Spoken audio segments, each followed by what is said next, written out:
You have to see this. Called up my mean dealer. Hey man, what's good? I want to pick up. Where you at? He says to me on the phone, listen, I found Jesus. I want to be a good father. I'm out of the game. Don't ever call me again. Click blocked. Call up the next guy on the list. He tells me the exact same story, that he also found Jesus and wants to be a good father. He blocked me. But these guys don't know each other. I'm like, how are all of these men finding Jesus? Can you walk us through that day that you Yes. had the overdose? The task for the day was go do your laundry. And I was like, laundry is so boring.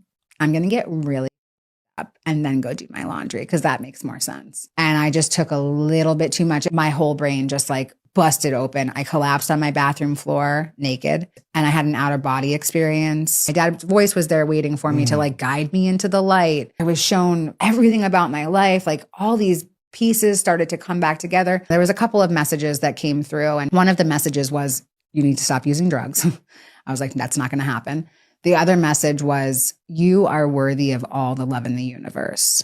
And I was like, that message is not for me because I am a worthless piece of shit.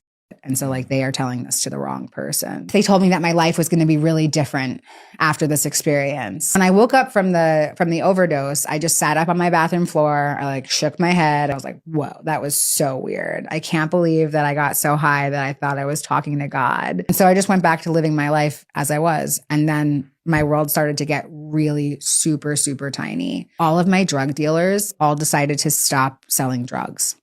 So then like I go out on the streets of New York City getting drugs. So I go into the projects, I go into bars I know I can buy at. Every time that I pick up, it's bunk, it's fake, it doesn't work. It starts raining, it gets wet, there's a hole in my pocket. I go home empty-handed. Like everything that could happen to make me stop using was happening. And then one day I found myself on a train and I had no destination, but I was broken and I was sick and tired. And the whole train car was empty, which is weird in the middle of the day in New York City because 9 million people live there.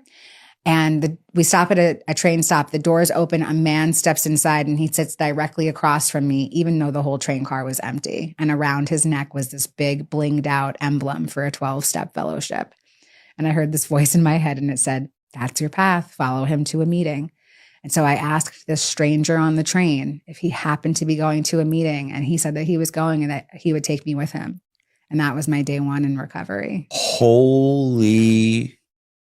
Yep. That dude was going to a meeting